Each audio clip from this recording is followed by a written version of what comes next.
Billy Potočnik is about to come on and teach you how to own your crap, discover your blind spots, and move into authentic love and intimacy. This dude is a light warrior, helping other people shine in their greatness. So stick around.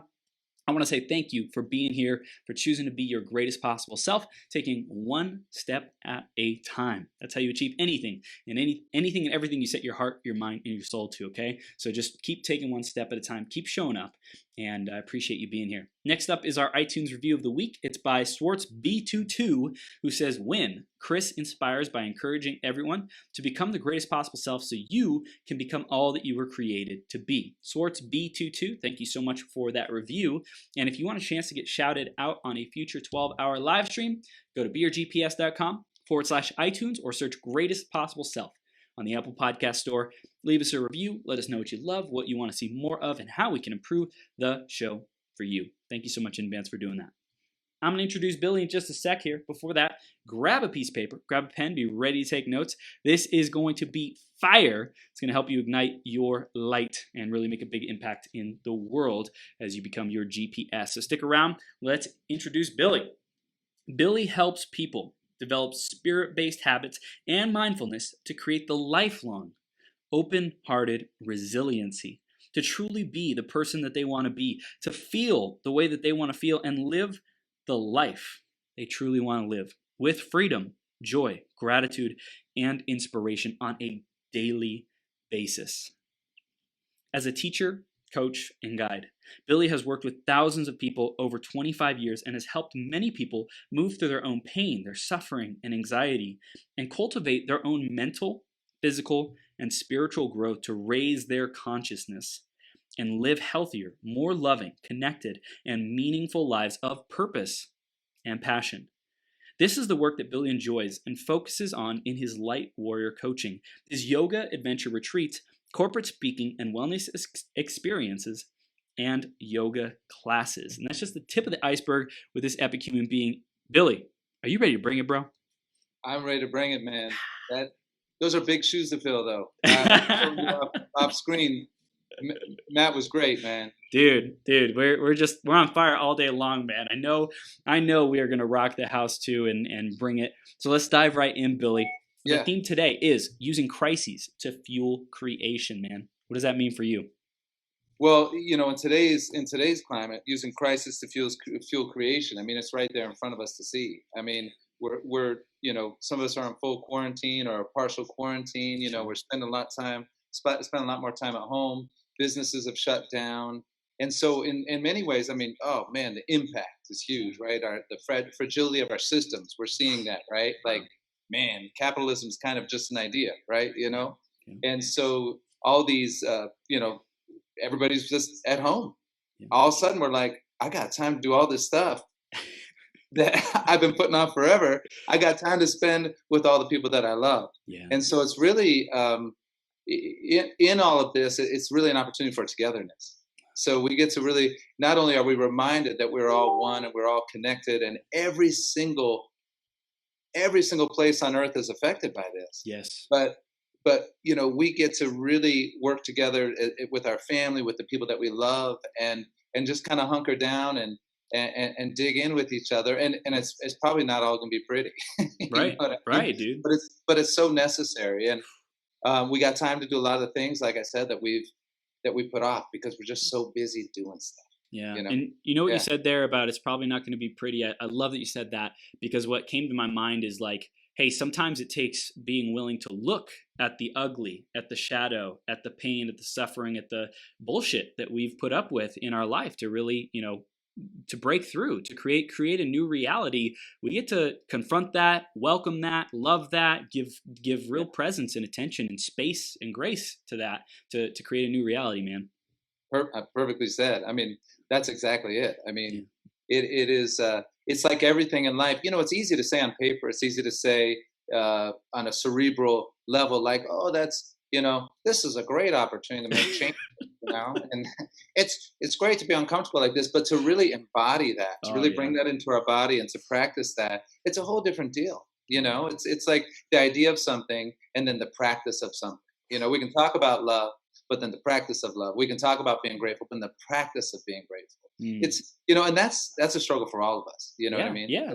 It's Yeah, constant journey, and I wanna create the archetype of light warrior and what that person embodies, right? Rather than just being a concept, like that is an embodiment to be that. And I think a lot of people out there are talking about concepts, but I know you're really embodying that light warrior and sharing that with others to embody that in their life, in their business, in their relationships. Tell us a little bit more about that, man. well, I'm doing my best. You know, there I got my moments of I got We my all moments where I do. We all do, myself. man. Exactly. So I'm doing my best. But really, a light warrior, kind of the idea of living with open-hearted resilience.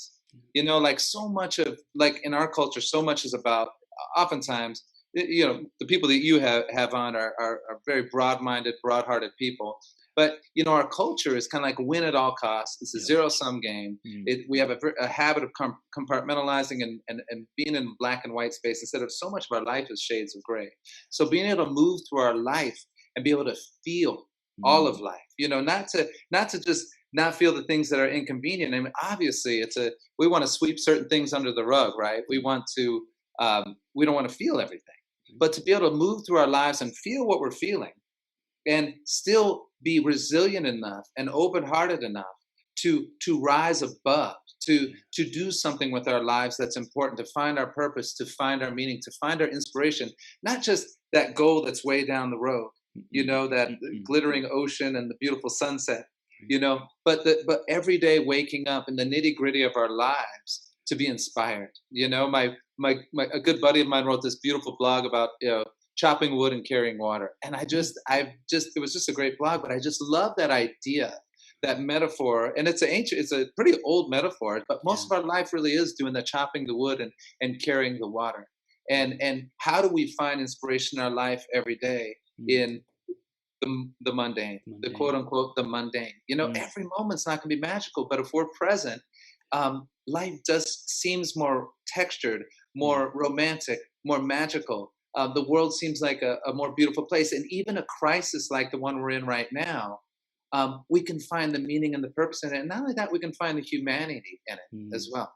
Yeah. You know, Yeah, it's, I love what you said there as well about the mundane, yeah, because I think through labeling, we have such power. We have such power to label things, to identify things, to create identities for yeah, ourselves, right? Like Light yeah. Warrior, that's a freaking powerful identity, right? Like, I think and so. and there's also the non-resistance of like the not trying to fight something other than Light Warrior, right? Because I think that can be a mode that people get into when they say, oh, well, unhappiness, right? Light warriors aren't unhappy, right? Like, oh, well, Yeah, what? yeah, What? yeah. Yeah, like you know, to be, it's that honesty and that truth, you know, Yeah. like, um and it's something that I've had to work on sometimes in my life, you know, like maybe seeing not sadness so much as maybe unhappiness or Mm. not being upbeat as a sign of weakness. And Right. so, you know, we grow, we get better, you know, you Right. learn these things, you step into your more subtle self, your softer self, and you find power in those things, but not running away from that. Like some Mm. days, Yeah. in all honesty, are going to feel like a big pile of poop. Yep. You know what I mean? And Yep. and that's just the way it is. And it doesn't mean it's going to stay that way. Mm. But just being able to be honest with how you're kind of feeling right now, and then move on. And you know, and just that's the way it goes. You know, that's the way it goes sometimes. Now, here's the thing. We might say that, and that might be how we feel, but here's Mm. where we got to be careful, Mm. because our thoughts are what create our feelings. Yeah. You know, and our Yeah. feelings create our behavior. Yep. And we're on that cycle now. And a lot of times, here's the thing, it's important how we feel, but our feelings are based on thoughts that aren't even true. So then there's the rub. It's like, well, I'm feeling like this. Well, why are you feeling like that? Well, because this and this. Well, wait a sec. Mm. That most of that stuff's not even true. Wow. They're just fears. They're stories that you're running. And Mm. so even though we have a feeling, yes, sure, that's important. But what is it really based on sometimes? So Wow. all this talk about, well, I've got to just respect my feelings. Well, you know Ugh. what? Your Ugh. feelings are completely based on inaccurate thoughts right now. So what are the thoughts behind these feelings? Because Right. there's a good chance they're inaccurate, they're based on fear, they're based on scarcity. So maybe we need to go back to the thought. Let the thought go. Now what are you feeling? Yeah, and You know, that's what I think people need the most. A lot of people, me included, I've needed and wanted and been craving for my life, and especially this kind of like awakening journey when I consciously am intending myself to awaken and to ascend, to transcend like whatever limitations, whatever past paradigms and beliefs that were keeping me stuck. Is I was hungry for someone to like be a conscious mirror for me, to be there to help me see when I am like operating out of that place, out of that state. And I think that's something that's such a beautiful time today is for people to see, hey, am I operating out of fear? Or am I actually tapped into my intuition and like my higher self and this beautiful guidance system that we're all equipped with? Like a lot of people, I think, are mistaking the two for each other. I think especially millennials who are like really entitled and stuff. That's like, hey, well, I'm not supposed to feel uncomfortable, right? And when it's really like, well, there's part of just life, even when you're leading from your source and your intuition, that can be uncomfortable because you're experiencing new things. And I think that's a big challenge for a lot of people, man. I agree with you. And it's funny what you said about the millennials, because I would say, it's our fault. You know, like I'm Yeah. a Gen Xer, Yeah. and we're guilty because we've kind of created in some ways helicopter parenting. Yep. And so the biggest disservice we've done with our children many times is raising our children Mm. to seem like everything's always got to be okay, Mm. that we always got to be happy. Yeah. Instead of telling our children, sometimes you're going to feel sad, sometimes things aren't going to work out, sometimes you're going to lose. Yeah. And guess what? It's okay. Yeah. Life goes on. Yep. And that's all part of life. And it's okay to be unhappy, and it's okay to even be depressed sometimes. And but we can ask for help. We're here for each other. We live in such an individualized society that we value individualization over everything else. It's killing us. It's killing our relationships. It's killing our society. Needing somebody else is like a sign of weakness. It's almost like needing somebody else is codependency, but it's not codependency. We've needed someone since the moment we were born. And so we need each other. We all need each other, and we all need love. And people can say, I can do it myself. I did it myself. You can do it yourself. But that's all BS, because the person that says they did it all themselves doesn't recognize all the people that believed in them and helped them along the way. They've forgotten. It's like they forgot where they came from. Along the way, somebody somewhere believed in them, even if it wasn't from their home. But somebody believed in them. Someone planted something. Maybe it's a passage they read in a book. Somewhere along the way, they were connected to another human being that gave them the inspiration, that lit the fire, And so we're never alone, but we want to act like to be strong we have to be alone or whatever else, and it's just really, it's kind of propaganda that we tell ourselves, and that's a tough one, and I don't know. Dude, Billy, I want to dive into your journey, but you just keep talking about like such great things. Like we're just riffing on this thing. Thanks, man. What you were saying about like being individualistic, like our society, I think that disconnects us from God, right? From like infinite sources. Like when we say I did it alone, it's almost like we're cutting off that connection of like we are all connected. It cuts off the source of hey, God or universe or source, creator, whatever, has been guiding me all along. Like, look at this beautiful divine miracle that is life, right? And to appreciate it, to see the beauty, to like have the richness in life. For those people, and a lot of people have been conditioned to say, like, I did this on my own, or whatever, what kind of Western individualistic acquiring mentality that's been implemented. It's like, man, let's get back to our roots, back to our source, back to love, dude. Man, I love how you said that, Chris. I mean, I don't even know what to say from that, but that was beautiful, man. But like, it's really true. It's an overused word, but it's like, I'm about to use a word that we use a lot, and even Matt used it at the end of his thing, but it doesn't take away the value. Namaste.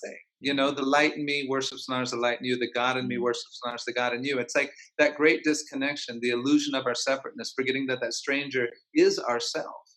You know what I mean? And it's so funny how we want to be so individual, but then we'll walk around saying things like namaste. It's like, well, you know what that means, right? Like seeing that God in your wife, seeing that God in your husband, in your children, in your friend. Not only that, here's the thing, seeing it in you, right now, in the person walking down the street, because every single person's got this amazing, incredible story of heartbreak and loss and grieving and sadness and celebration and overcoming and victory.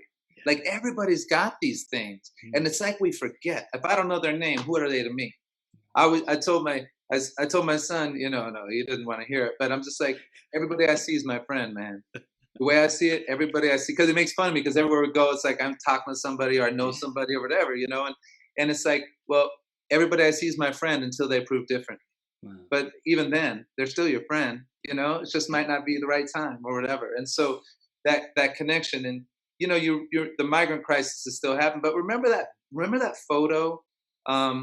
Oh God, man, it's even hard to talk about. But remember that photo on the beach where that little boy was washed up on the beach. Do you remember I that? didn't see that. Just trying to search for a better life, and he's obviously was washed up on the beach in that photo, and everybody in the world saw that photo. And how a photo like that remind, now it's a tragic thing, a little life, beautiful little life is lost, a boy's hopes and dreams, or a child's hopes and dreams are dashed. But that photo, just things like that connect us, and that's why we don't want to wash away the things that we don't want to see, because it's those things that tune us into our connectedness. Like, that's my child, that's my child too, what, because that's somebody's. Yeah. And it's so that, and we're all connected in that way. And so those are the kind of things that can really wake us up. It's like a meditation on our own mortality.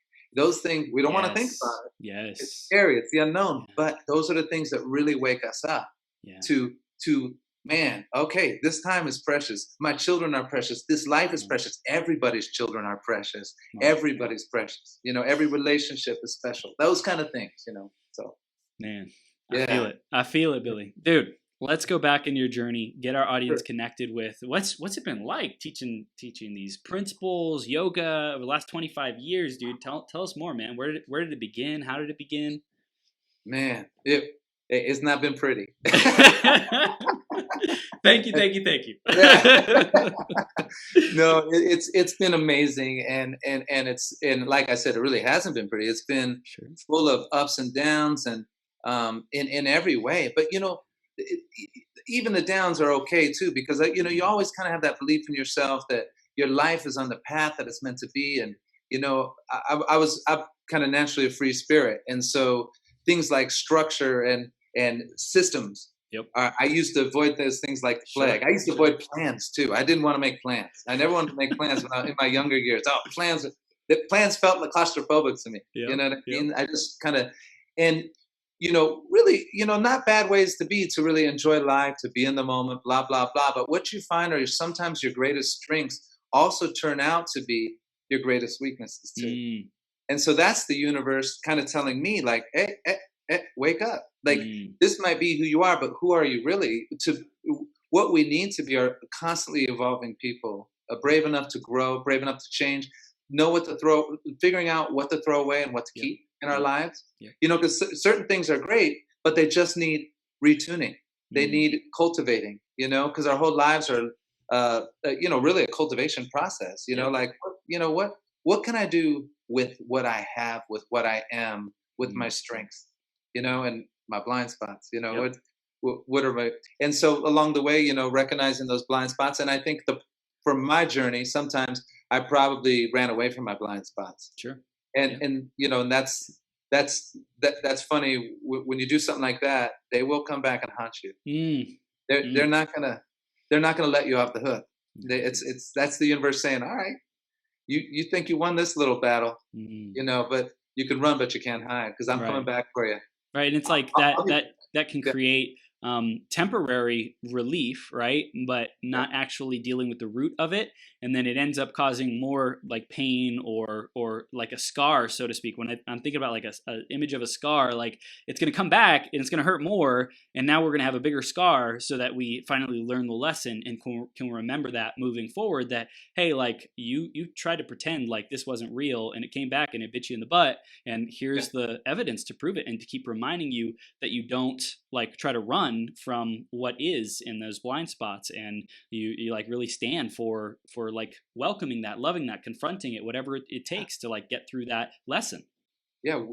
Tending to our garden, pulling the weed out by the roots as it happens, instead of waiting, I'll get it later. Well, you're going to forget about it, and you know what, something's going to distract you, and it's going to come back, and next thing you know, where have all the flowers gone? You know what I mean? So it really is that constant, that not running away, and not feeling we're so protective, like we're not open sometimes to those messages that shine a light on ourselves that isn't so pretty. Holding up that mirror, Yeah. when we get that mirror held up for us, man, we want to run away sometimes.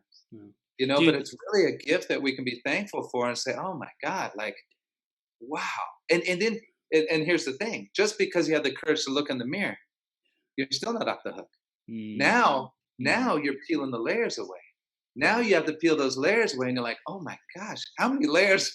How many layers are here? Like, oh dude. my goodness, like, and you're just peeling those layers away. But that right there, that exploration is really one of the joys in life too, because you can do this stuff without hating yourself. But Mm, that's hard to do, because at first you're going to beat yourself up. But how do you do this stuff and make it a learning process, an exploration, a journey of curiosity, instead of just another excuse to feel sorry for ourselves, because it's tempting to do that. mm, And that invitation will always be there. Time to beat yourself up, time to feel sorry for yourself yeah, and yeah. wallow in your self pity, or run away, or whatever it is, or you're never good enough, or whatever else. Mm-hmm. But see, that's just a distraction. It's an Mm, escape mechanism to not work with the real stuff and to not get down to business. And like, oh man, this is it. This is it. I'm in the corner. I got nowhere else to go. dude, So, and that's dude. a beautiful thing. It's very liberating. So, And yeah. as you were saying that, I was like, oh my gosh, this lesson of, for me, it's like I always felt like I needed someone outside of me to come Yeah. and like rescue me or save me, right? And for a couple of years, like I see the pattern. Like I thought I had broken through that. I was like sharing about it, like I had broken through it. Yet I look back on my life and I say, wait a second, no, I was still being dependent on someone energetically, and I just wasn't willing to confront that. And like I see the consequences of like being dependent on that person who may not have Yeah. been in like the healthiest relationship together, right? Like who we were being and becoming because of that relationship. So dude, I super appreciate that, man. That was like a big aha for me as far as my nature of being at sometimes codependent on people to make me feel good or feel like I'm enough. Well, and there's that fine line, right, between needing somebody to complete yourself, or Mm, needing somebody because we just need each other. yeah. That's that Mm, difference between, true mutuality. yeah. This concept of mutuality compared to, codependency, and they're two completely different things. Mutuality allows us each Mm, to grow in these relationships and grow separately, but also really, really importantly, growing together. You know what I mean? And nurturing what the relationship in principle is. yeah. Like the relationship between each other, nurturing that on principle, just Yeah. that actual relationship. So So those things, and all of our relationships, our marriages, our love, all our love relationships, our kids, our friends. yeah, and when you were saying that, I was like, okay, so I have this beautiful relationship with Petya, my girlfriend, Yeah, Billy, and I'm right. like, man, she's so amazing, and like the fear crept in, saying, well, what if I become dependent on her? Am I already depending on her? Is that a blind spot that I haven't seen? It's like, hold on, like Yeah, right, right. wait a second, bro. Yeah, yeah, yeah, yeah. Well, So eh, I think those are really healthy questions, because you're asking them, and that is the inquisitive mind, the mind that's, being reflective and yeah, self-reflective and introspective and everything else. yeah, But we read so many self-help books, quote unquote self-help books, and personal growth books, and it's just interesting because none of us are going at it alone. mm, It's really kind of interesting, and they're important. That's not what I'm not saying they're not, true. but we need to read more books on how to how to work on our relationships, because that's where we fail. Yep, yep. Is in relationship, that's where we let people down. That's I can let myself down, but Mm. when I let my wife down, or when I let my kids down, Oof. that's a problem, and that's what happens. We let Yeah. each other down sometimes. Well, Mm. because why? Because, hey, I mean, we're in uncharted territory here. Yep. You Yep. know what I mean? Yep. So these things are really important for us to embrace instead of run away from and act Mm. like it makes us weak. It's not weakness at all. It's strength. We Wow. make each other stronger. We're there. We should be there to support each other. Like you're Yeah. supporting me right now. Yeah. And I'm Dude, supporting you. I love it. Yeah. I love it, Billy. This is Yeah. beautiful. I want to talk about your specific flavor of like Light Warrior. When Yeah. did that or what was the cause of that to emerge for you as like something that you stand for, that you're a champion of? Like, why Light Warrior? Well, like I said, it is that concept of resilience. There's always light, and we are made of light, and we don't just give the light, we receive the light. And so, and seeing that light in everybody else, that's a great place to start, right? If I'm looking at somebody, first thing I'm seeing is the good in them and assuming the best. That's a great place to start. You know, that's better than hello. That's better than how are you doing? So, you know, that concept comes from the actual idea that we are all light, and we need to see that light in each other. But, you know, where the motivation came from was probably the immediate motivation was I was managing a yoga program at this beautiful health club in, you know, the heart of Denver. I mean, just really a beautiful, like 4-story glittering health club. And it was, we had this amazing yoga program, just a fantastic yoga community that we built with great teachers that we built over 10 years. And I was managing that program, and we were doing so many cool things and creative things. And what I realized, you know, it since went under. You know, it didn't make it after 10 years. It didn't make it, which is kind of a shame, and it displaced a lot of people. And I left before that. But one of the things I realized with that kind of job and being in the profession I'm in, I mean, this is not the easiest profession. You know, people say, I was on another podcast a while ago, they say, hey, what is the advice you have for somebody that really wants to get into the health and wellness business? I'm like, don't quit your day job. Wow. You know, because it's hard. You know, if you've got something that you're getting paid well in, and you might not even love it, but you're getting paid well and you can provide for your family and all your loved ones, you need to stick with that and then do this on the side until it's going to pay off for you. My path was a little bit different, and I've taken a lot of hits along the way, but it's also been all worth it. But I realized that job, you know, having that steady income was kind of an illusion of success, you know, and my wife held the mirror in a very loving way, but a very real way. That's how she is. She's this beautiful, strong woman, and she held it up, and it's like, you know, like you've been selling yourself short. Like this is actually holding you back. And she set up for a while, you know, near the end there. And then, you know, after that stuff, I'm a little slow getting stuff, you know. Always been a late bloomer, you know. And so I realized that I was like, you know, playing it small and it holds you back, because these places, someone like me that does what I do for a living is never going to necessarily get paid what I'm worth in a situation like that when other people are controlling your destiny. And so the way to get paid what I'm worth, to be able to create a living and serve, to be able to, you know, it's not easy, but to be able to create a life and serve people and get paid to do it, you need to step out there and create it yourself. And after so many years of, you know, took a while to see that. After so many years of just kind of doing what I was doing, it was time to bring it to that next level. And LightWarrior Coaching was kind of this cathartic event to do that. Instead of selling myself short and kind of playing small and that illusion of success, because it's just stability. And sometimes stability is a real kind of like, it's nice, especially in these times, right? These times we'd all do for a little stability. So, but at the same time, it can really hold you back.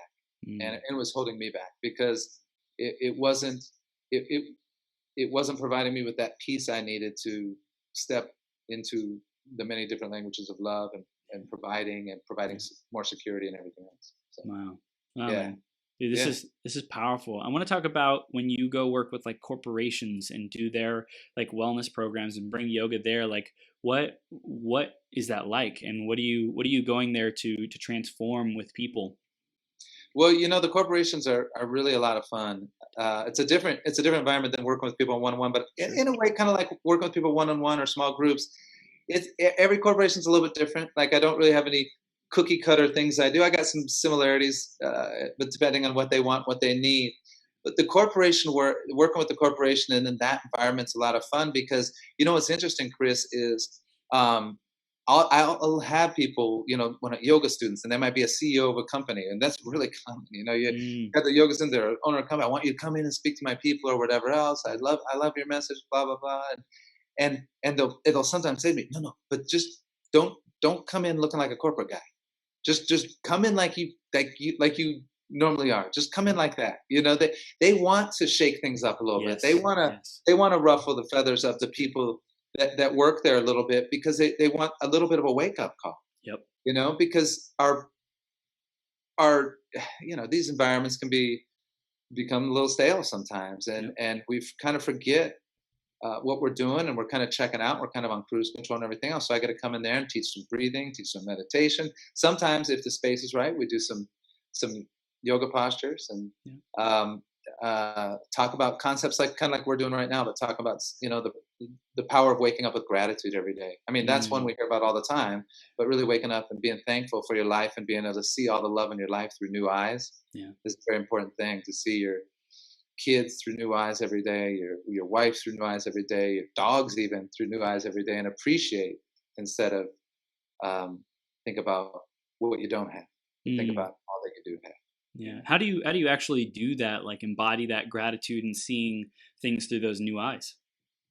Well, a lot of it I think is and we talk about this a lot in our Light Warrior Coaching. A lot of it is getting into your heart and into your belly. Mm. And we can do that with breath and meditation, but that's only a piece of it too. It's like doing things that inspire you, Mm. doing things that make you feel connected to humanity. The arts are a huge source of expression. I Yeah. always tell my clients, I read more fiction, read great Mm. novels, read the great authors, because those are the real stories. And sometimes most of the time, these stories have a better way of getting to the truth than truth does. Wow. The circuitous route to the Yeah. truth, and with the beautiful prose to go with it, because we learn so much through them, and that's undervalued in our overly ambitious self-help, self-growth society that we live in. Yeah. And Yeah. so, I think movement's a big thing. Getting your body moving, dancing, listening Mm. to music, singing with music. It doesn't matter if you sing well or not. Yeah. Um, Telling people you love them, telling people how you feel about them, a loving touch. Mm. You know, that's important. How we touch people, how we talk to them. Um, Writing. Yeah. If you're a musician, playing music. Whatever it may be, banging on a drum. I mean, maybe that's Yep. all you know how to play. I mean, that's pretty much the extent of it for me. Yeah. And just really getting into your place of feeling, because that's where all this inspiration comes from. That's where all the most beautiful paintings come from. Mm. It comes from places of inspiration where you're connected to spirit, where you're connected to that source, Yeah. where time doesn't even exist, you Mm. know.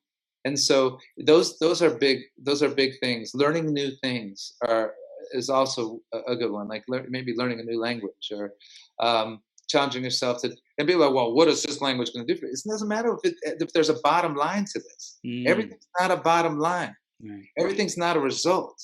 It's the intrinsic value of learning, Wow. and that's how we cultivate that light in us every single day. That's how we live an inspired life. And not only that, that's how we become more interesting.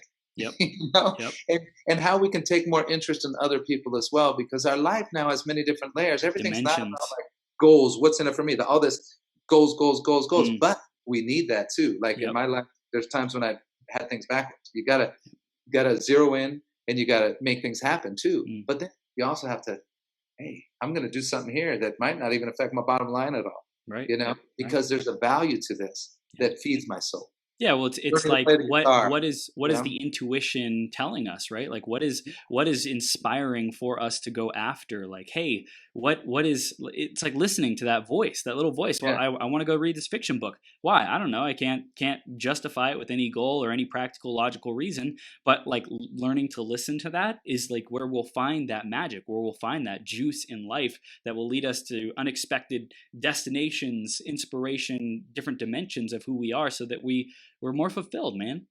Oh, totally, man. I mean, what there doesn't have to be. I mean, what if the biggest goal is I've never read Toni Morrison before, and I've Mm. heard she's a great author. I want to read a Toni Morrison book. I want to read Wow. Beloved. I want to read Sula. That's it. There doesn't have to be anything else more to it. That's it. Like, whoa, what's because I want to read. I want to feel it. I want to Mm. feel the words. I want to know more deeply what it feels like to be a human being. Mm. And that's it. I want to feel more human. I want to know about this human condition, because we all got it. We all got one condition, and it's the human condition.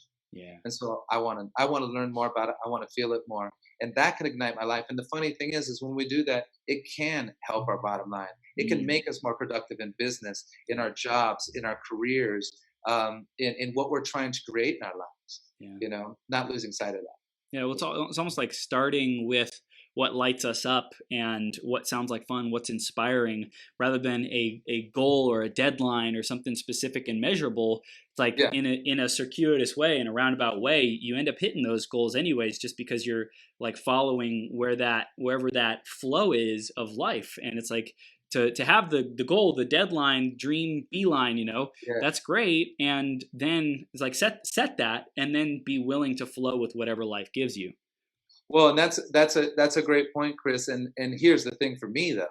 See, that's so easy for me. That part is so natural for me, and that's what I'm good at talking about and teaching. So my thing is stepping into that other side. Not the other side, as in we got two different sides here, but stepping into that place of being focused, zeroing in.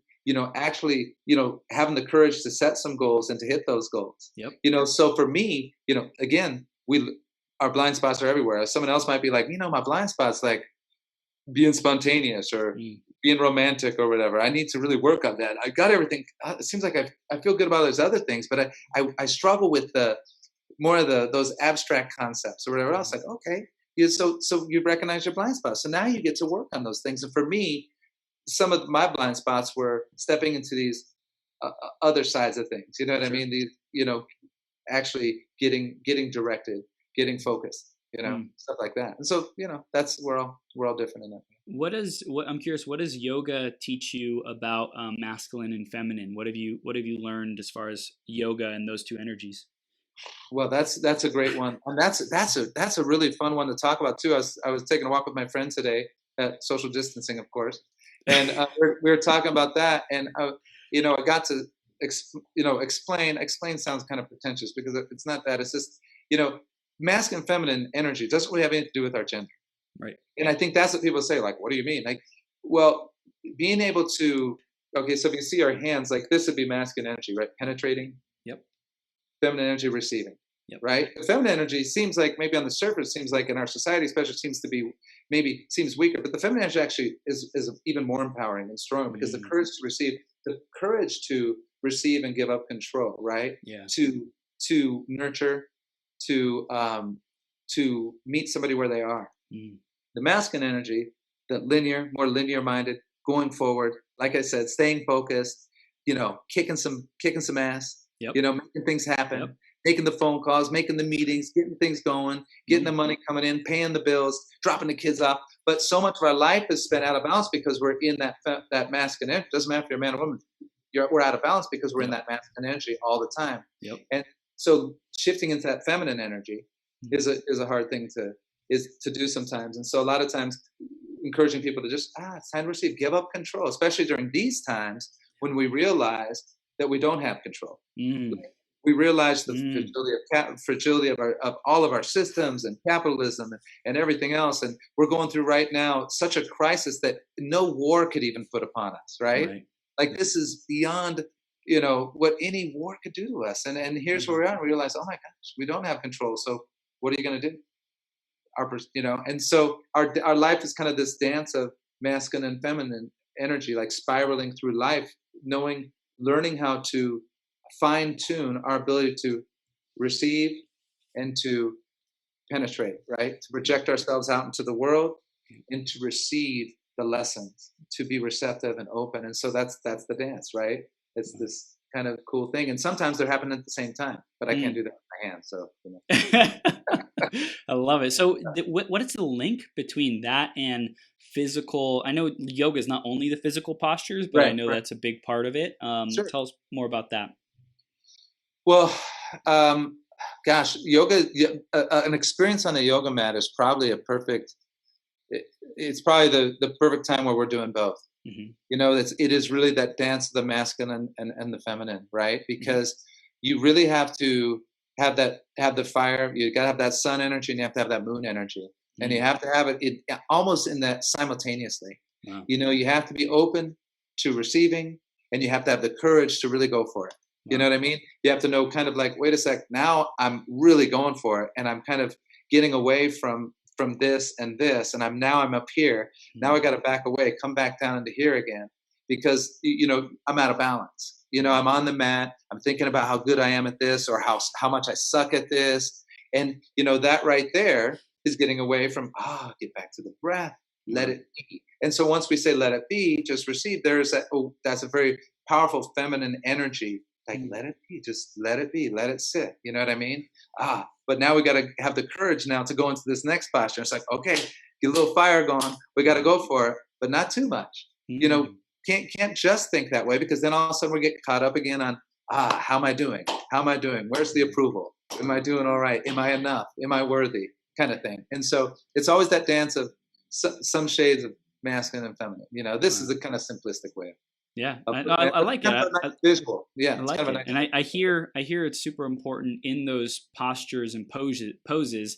It's like not being attached to either energy, right? The masculine of pushing, or the feminine of just like, all right, I'm going to be a blob on the mat, right? Like that's totally receptive. Yeah, it's like both, and bringing that synergy into both. And like, it's interesting because I've never even seen it like this, man. So I appreciate like just the wisdom and the energy, like explanation of yoga. Because I just went because I was like, I know it's good for my body, I know it's good for stretching, and I know like spiritually, mind, body, spirit, it's great. But like seeing these components, now I can ask myself, hey, is my mind being distracted? Am I being super in my thoughts and like thinking about that, or am I trying to push myself, trying to be ego, trying to get that approval, different things like that?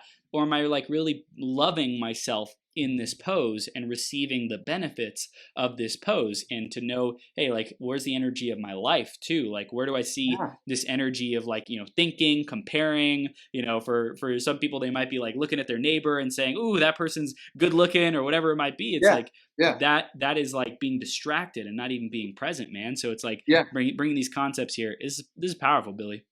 Oh, good. Well, it really is that, like on the mat too. I always say the postures are just metaphors. The postures, I don't even get too caught up in it. Like, it's just, all that really is for me, the yoga is a template. It's a template to practice life with, and it's a good one, because we're moving our bodies, we're breathing, and you kind of you get to weave in the Dharma, whatever that Dharma is, and so it's just a great template for life. And so the yoga is just kind of a vehicle. Like, who cares about the posture? I mean, don't hurt yourself. Do the best you can. But I mean, let's get away from the posture, because once you start focusing too much on that stuff, again, we get into the mind of this concrete thinking, the two dimensions of like right and wrong. And am I doing this right? Right? Am I good enough at this? And we don't want to be in the two dimensions. We want to be down in the 3 and 4 dimensions, where we have space and we have time, where we feel like we always have enough space and we have enough time. It's that 3 and 4 dimensions and beyond. Einstein talked about, this guy Guru Singh out there talks about this stuff so articulately. It's just beautiful how he describes it. And it really is that, though, being out of the 2 dimensions, being in the 3 and 4 dimensions where we can appreciate one another. So like you said, you see that neighbor next to you on the mat, we don't need to practice like they're not there, but you get to work on seeing them through loving eyes as well, assuming the best in them, because we never know the story that they showed up with, and you never know. Trust me when I say, you never know what somebody's coming into that studio with, they're coming into your life with, and what they're holding and what they're carrying and what they just went through. You just never know. And it's really, it'll ground you really quickly. Yeah. And I would say, for the idealist, like the person who's talking about concepts but maybe not be living them, like I think a lot of yoga teachers have great intentions, right? And they talk about concepts and they want to do their best, but then like the embodiment of those principles, that shows up when you have that compassion for someone who might be like breathing super heavy, or sweating, or grunting, or like whatever, or just not doing the postures, or being a pain in the butt in your class, whatever it might be. It's like, I think that's where you get to actually learn to live those principles, which I'm sure you've like really developed that capacity to hold space for people, like however they are, and really love them, man. I do my best, and that is always the lesson, right? You always have those opportunities to be understanding and to be patient, and not in a way that is there's no hierarchy. And that's the thing. This is not this is not old school ancient yoga. I don't really see it as a hierarchy in class. I'm just the one guiding us through, and so you keep somebody that's over in the corner doing their own thing. You get that a lot, especially with other yoga teachers. They just do their own thing. It's like, oh whatever. whatever you want to do. You just need to be in the energy. Go for it. Yeah, go ahead. Need to stand on your head. That's cool. And so whatever it is, and it's all like, and I've had people say, "Doesn't that make you mad?" And I'm like, honestly, like, not really. Like, I don't really care. Like, because I don't really have time to worry about that. It's like we're all together. Everybody's doing their own thing, and we all get an opportunity to embrace each other for what you are right now. Like, the biggest gift that you can give sometimes is showing up as yourself. Yeah. And again, back to like the very beginning of our conversation, it's not always going to be pretty, or it's not always, maybe a better way is, it's not always going to be so palatable to everybody. And sometimes we're not all going to be palatable to everybody, and that's okay. And we get a chance to love you anyway. We get a chance to practice these concepts, like you said, and embody them. And you see it happen all the time. I mean, the people, you just see it. I learned so much from just other people, conversations, and the way they are, and the way they handle something. And it's such a beautiful thing, and that's where so much of the stuff comes from. You're just like, man, wow. Everybody's pretty inspiring. So good, man. So you're transforming lives in the yoga room, in the studio. I want to talk about transforming lives more on a conversational basis with coaching and helping people become that light warrior in their own lives. Like, what kind of transformations can people create when they really step into that light warrior when working with you, man? I think a lot of times what grabs people is that I'm usually getting people that are kind of already on a spiritual path. I get a lot of people that have yoga in their life already, but very successful people. Like, the people I work with usually are business owners, people that are successful in their life, where they've created pretty amazing things in their life already. So at least that's pretty much what I work with. No better, no worse, but just, and so it's mostly the people that kind of need something else. They need something more, like, in themselves. Like, they either feel like they're in a rut, they're lacking inspiration every day. Sometimes it's just more tools to practice every day so they can be a better version of themselves. And the underlying theme with all of us is, it seems like, is somewhere we can always break the facade of enoughness. It just seems like all of us struggle with this idea that we're worthy and we're enough. I mean, we can self-love and everything else, but sometimes at some level, that seems to be a struggle for everybody. It's like, I'm worthy. And so stepping in that place of worthiness and helping you really step into your power, whether it be through your business, the work you want to do philanthropically in the world, in your relationship. A lot of people that might be struggling in relationship, just connecting. It's because it's always our stuff. We can blame each other, but in relationship, it's always us. And that's really the biggest thing, is how we bump into each other in a relationship and blame it on the other person, but it's really ourselves. It's always bumping into ourselves. It's that great illusion. I'm bumping into you, but I'm really bumping into myself. Because there's something in me that's keeping me from where I want to be, where we could be, or whatever else. And I've got to figure this out. And so peeling away those layers, people that are a lot of brave people that aren't afraid to do the nitty-gritty work, again, to peel those layers away and to see what we find. I give people writing assignments, a lot of writing assignments, and reading, and obviously the meditations and the breathing, the things to do every day, to kind of find out what's going on, what makes them tick, what's working, what's not working. And it's usually pretty deep dives, pretty deep dives where we go to, and figuring this stuff out, how to get more intimate in our relationships and in our life, because we like to keep people where we want to keep them, because we're scared a lot of times. We're scared of getting hurt. We're scared of being abandoned. We're scared of things not going our way. We're scared of things falling apart, whatever it may be. It's in all this stuff. People that want to really just live a life of more purpose and meaning, live a life with more of maybe a spiritual foundation, not a dogmatic foundation, but just more of a spiritual foundation, a connection, finding that light in them, and truly being that light warrior, being able to really feel all of life and have the resilience to expand with it instead of contract from it. It's good. It's good. I think there's a lot of gritty people who are successful executives, CEOs, high Yeah. performance entrepreneurs, things like that. They have that determination, and I think what they're looking for, like you said, is that kind of finally feeling at peace, finally feeling Yeah. like they can be enough.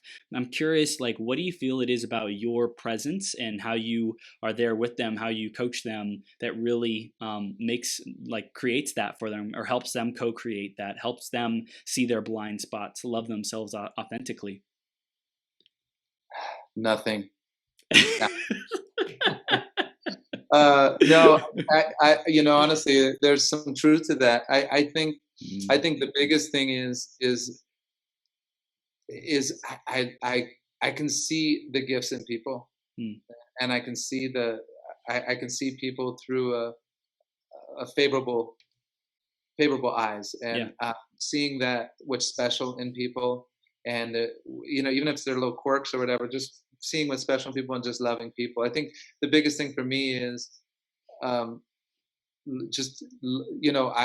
I really do enjoy people, and I love to help them, and but even that I don't even see myself as helping. All I'm doing is reminding, Mm, and trying to bring my gifts to ignite their gifts, and try to receive the gifts from them as well, because we all, yeah, everything is an interaction. yep. Even if I'm like seen as in this certain situation, maybe I'm the coach or the teacher or whatever, everything, there's so much interaction Mm, that's happening energetically, and you know with our communication and everything else. It's so mutual, and so really just being able to hold that space for people and be very provocative. I can be very provocative and say some things sometimes that are, don't sometimes they don't go over that well. right. So Right. but being very provocative, but at the same time also really listening, Mm, and yeah, yeah, just helping people to really help themselves. I remember back when I was in the business world years ago. I was in financial services, and mm.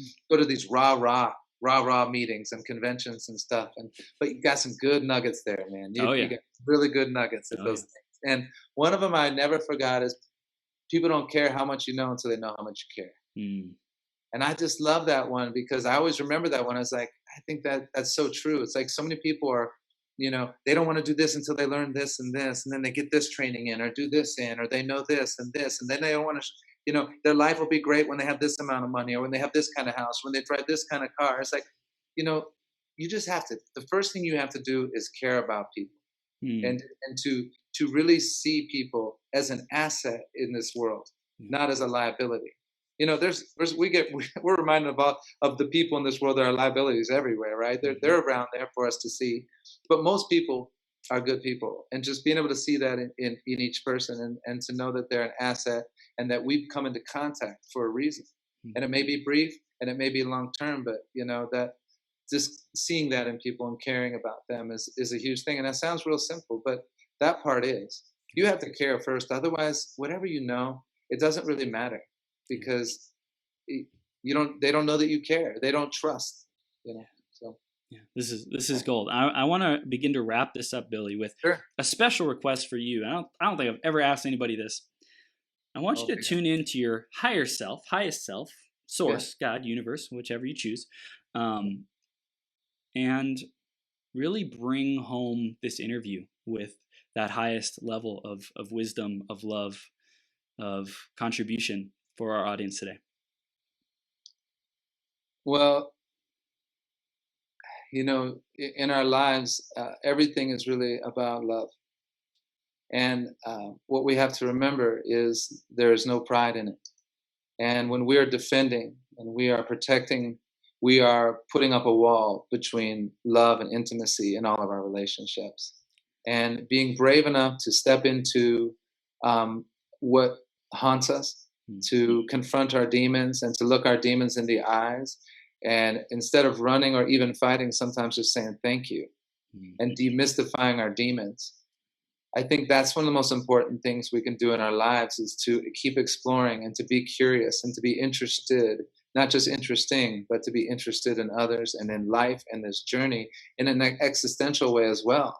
And to know that even when we find our purpose, that we are still deepening our purpose in life, and finding our meaning and expanding our meaning in life. And these are all such important concepts, this constant evolution, this constant overcoming, this constant deepening of our understanding of each other, of ourselves. And that is the joy, that's the dance, that's the fun, that's the playfulness. And these things are all the things that contribute to making us human beings that are comfortable every day in our skin and waking up and feeling lucky to be alive and feeling lucky to be loved and to have the opportunity to also love.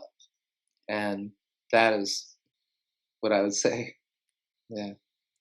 I fully receive. We fully receive it. We let it land. Thank you. Thank you. Thank you. Billy, let's let these epic human beings know how they can stay connected with you. What are the next steps that they can take? How can they contact you and get involved in your coaching if they want to find out more about that, man?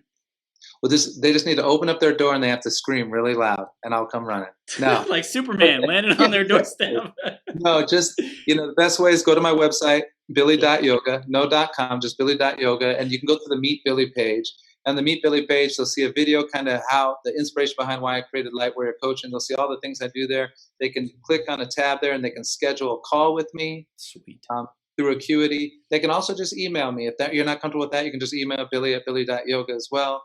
And follow me on Instagram on Billy Yoga Worldwide, and on Facebook you can go to my Billy Yoga page or just Billy Potočnik. Either way.